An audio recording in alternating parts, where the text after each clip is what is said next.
नमस्कार साथियों, मैं अनुप्रिया नामदेव आप सभी का बहुत बहुत स्वागत करती हूँ आज के हमारे शो में। और आज हम चर्चा करेंगे राष्ट्रीय शिक्षा नीति 2030 को लेके। तो आज जो हमारे ऑनरेबल एक्सपर्ट हैं जो हमें राष्ट्रीय शिक्षा नीति 2020 के बारे में अवगत कराएंगे, उनका मैं बहुत बहुत स्वागत करती हूँ। और वो हमारे श्री कृष्णा यूनिवर्सिटी छतरपुर मध्य प्रदेश से honourable pro vice chancellor sir श्रीमान ग्रीस त्रिपाठी सर हैं। तो मैं उनका बहुत बहुत स्वागत करती हूँ हमारे शो में। स्वागत है सर आपको हमारे शो में। बहुत बहुत नमस्कार सभी को। और आज हम जानते हैं कि हमारे भारत में राष्ट्रीय शिक्षा नीति 2020 को लेकर विद्यार्थियों के मन में बहुत सारी शंकाएं हैं, और वो शंकाएं हमारे आज के एक्सपर्ट यानी हमारे ऑनरेबल सर दूर करने वाले हैं। तो मेरा पहला प्रश्न सर से यह है कि सर, राष्ट्रीय शिक्षा नीति का इतिहास जो रहा है उसके बारे में हमारे स्टूडेंट को थोड़ा सा अवगत करें। राष्ट्रीय शिक्षा नीति जो भारत देश के परिप्रेक्ष्य में भी देखी जाए तो बहुत पुरानी है। भारत देश की तक्षशिला, नालंदा जैसे विश्वविद्यालय थे पूर्व में, जो विश्वव्यापी ख्याति प्राप्त थे। कालांतर में ब्रिटिश काल आया और ब्रिटिश काल में मैकाले की शिक्षा पद्धति को लागू किया गया ताकि ब्रिटिशर्स को और ईस्ट इंडिया कंपनी को उस शिक्षा के आड़ में अधिक से अधिक फायदा पहुंचाया जा सके। इस शिक्षा नीति में भारतीयता की पूर्ण रूप से कमी थी। कालांतर में जब हमारा देश आज़ाद हुआ तो उसके पश्चात विभिन्न प्रकार की राष्ट्रीय शिक्षा नीति या तो आई या उनमें विभिन्न प्रकार के संशोधन किए गए। इन संशोधनों का मुख्य उद्देश्य उस समय में जो भी समस्याएं भारत देश में उच्च शिक्षा के प्रति आती हैं उन पर मूलतः फोकस करना था। तो इतिहास को यदि प्रारंभ किया जाए तो यूनिवर्सिटी एजुकेशन कमीशन 1948 में आया, डॉक्टर एस राधाकृष्णन जी की अध्यक्षता में। उसके पश्चात कालांतर में सन 1968 में, 1977 में, 1986 और 1992 और 2020 में या तो विभिन्न प्रकार की राष्ट्रीय शिक्षा नीतियाँ आई या उनमें विशेष प्रकार के संशोधन किए गए। ये राष्ट्रीय शिक्षा नीति और जो संशोधन कालांतर में आए उनका एक विभिन्न प्रकार की पृष्ठभूमि होती थी। उदाहरण के तौर पर सन 1982 की जो राष्ट्रीय शिक्षा नीति है उसका मुख्य उद्देश्य राइट टू एजुकेशन एक्ट और सर्व शिक्षा विधान से सीमित था। तो इस तरह से 1992 के बाद फिर जो नई राष्ट्रीय शिक्षा नीति आई वह राष्ट्रीय शिक्षा नीति अपनी अभी नई है, जिसको बोलते हैं नेशनल एजुकेशन पॉलिसी, राष्ट्रीय शिक्षा नीति 2020, जिसका मुख्य उद्देश्य holistic and multiple disciplinary development को करना है। जी थैंक यू सर। मेरा अगला प्रश्न सर से ये है कि जो हमारी राष्ट्रीय शिक्षा नीति 2020 आई है वो कितनी ज़्यादा भिन्न है हमारी पुरानी शिक्षा नीति को लेकर, और इनके क्या महत्व हैं, इसके बारे में थोड़ा सा हमारे विद्यार्थी को बताएं। जी, तो जैसा मैंने बताया कि कालांतर में जो राष्ट्रीय शिक्षा नीति आती है वह उस समय के विशेष जो उच्च शिक्षा की समस्या है उनको लेकर केंद्रित होती हैं।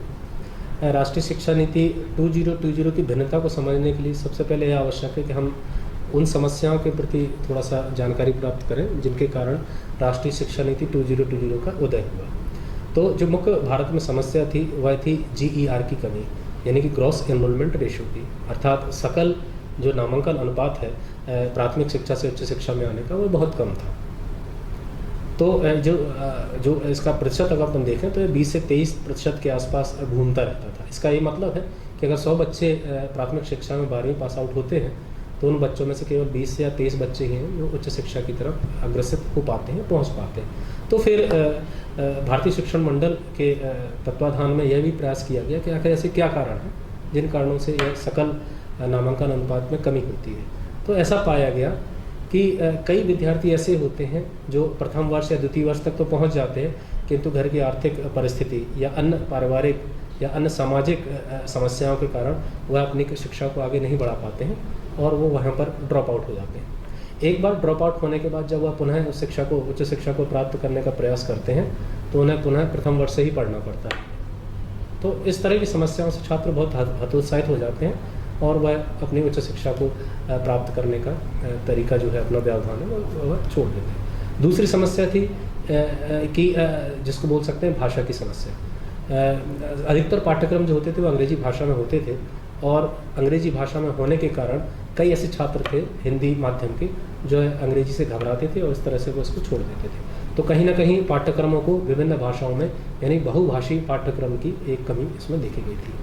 तीसरा जो महत्वपूर्ण चीज़ है वह है होलिस्टिक अप्रोच, यानी एक overall development of the students जो होता चाहिए वह इन पाठ्यक्रमों में कहीं ना कहीं से मिसिंग था। इसके अलावा इनमें रोजगारोन्मुखी जो शिक्षा है उसका भी अभाव देखा गया था।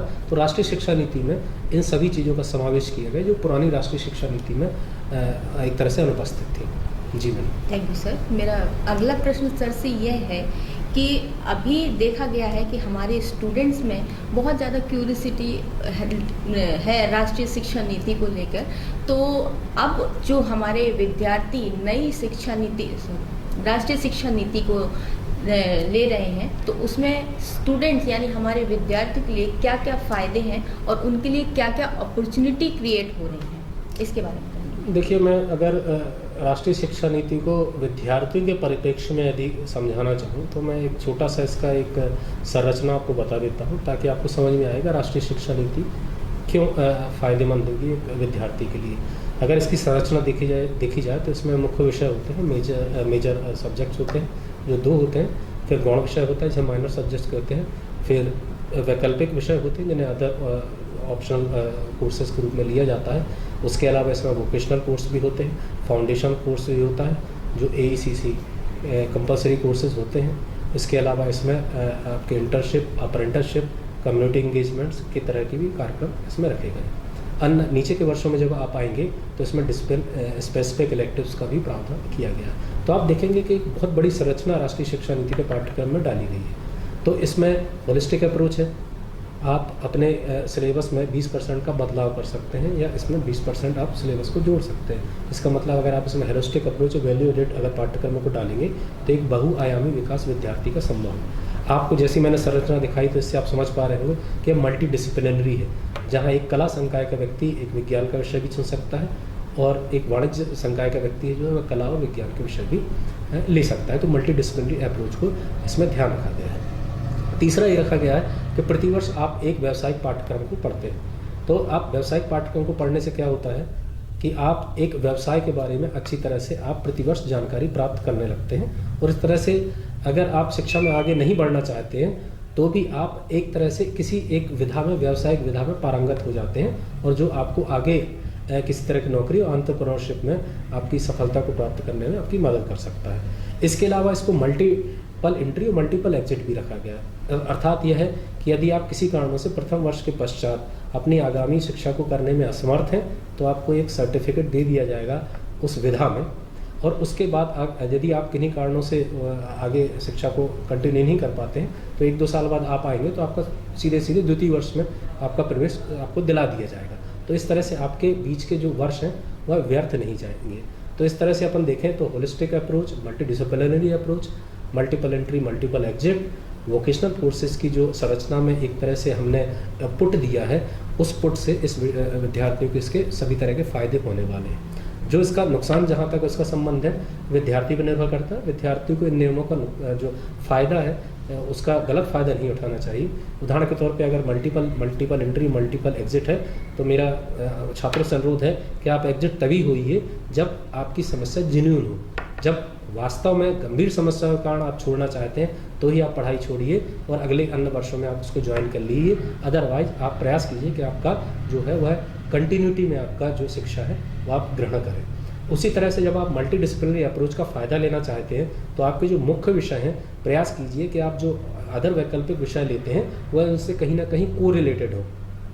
केवल महज मजाक के लिए या महज जो राष्ट्रीय शिक्षा नीति है उसकी सुविधाओं के लिए उसका गलत फ़ायदा ना उठाएं, तो ये हमेशा फ़ायदा ही फ़ायदा छात्रों को करने वाला है। Thank you sir. और आखिरी प्रश्न सर से ये है कि राष्ट्रीय शिक्षा नीति 2020 को लेकर हमारे श्री कृष्णा विश्वविद्यालय छतरपुर मध्य प्रदेश ने क्या क्या कदम अभी तक उठाए हैं और उनके लिए भविष्य में क्या योजना है जो कि हमारे विद्यार्थी जानना चाहेंगे। तो जैसा मैंने बताया था आपको कि राष्ट्रीय शिक्षा नीति की संरचना में ही उसका उद्देश्य छुपा हुआ है। तो हमने सबसे पहला जो प्रयास किया है श्री कृष्णा विश्वविद्यालय में कि हमने बहुत सारे विकल्पों को खोल के रखा हुआ है। तो अगर विद्यार्थी श्री कृष्णा विश्वविद्यालय में प्रवेश प्राप्त करता है तो उसे यहाँ पर अधिक विकल्पों की संभावना प्राप्त होगी। इसके अलावा हमने व्यावसायिक पाठ्यक्रम में विभिन्न प्रकार के ऐसे व्यावसायिक पाठ्यक्रम जो वास्तव में छात्र को रोजगार दिला सकते हैं उन पाठ्यक्रमों को चालू किया है, जिसमें कुछ प्रमुख इस तरह से हैं जैसे औषधीय पौधे, मेडिसिनल प्लांट्स का है, पोषक एवं नैदानिक आहार है, न्यूट्रिशन एवं डाइटिक्स का है, जीएसटी के साथ ई अकाउंटिंग वगैरह का है, वित्त सेवाएं बीमा का है, डिजिटल मार्केटिंग का है, रिटेल मार्केटिंग का है, सेल्स मैनेजमेंट का है, हैंडीक्राफ्ट्स और हस्तशिल्प का है, फूड प्रोसेसिंग का है, ऑर्गेनिक फार्मिंग का है, हॉर्टिकल्चर का है। तो राष्ट्रीय शिक्षा नीति में एक तरह से हमने प्रयास किया है कि बच्चे को रोजगारोन्मुखी शिक्षा मिले। इसके अलावा जो 20% हमने बताया था कि आप पाठ्यक्रमों में जोड़ सकते हैं, तो हमारे यहाँ पर कई तरह के वैल्यू एडेड जो एजुकेशन के पाठ्यक्रम है वो चलते हैं, जिसमें मुख्यतः पर्सनैलिटी डेवलपमेंट है। आप जब किसी जॉब को प्राप्त करते हैं तो आप किस तरह से इंटरव्यू फेस करते हैं, आप ईमेल कैसे करते हैं, आप एक करिकुलम विटाए या रिज्यूमे कैसे बनाते हैं। तो इस तरह की काफ़ी चीज़ें हमने इसमें कर रखी हैं जो विश्वविद्यालय में है और अन्य किसी विश्वविद्यालय में आपको वो उपलब्धता नहीं मिलेगी।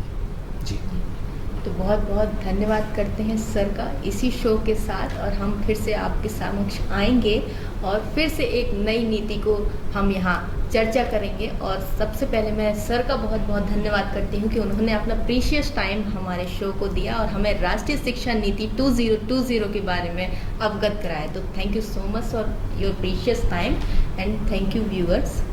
बहुत बहुत धन्यवाद।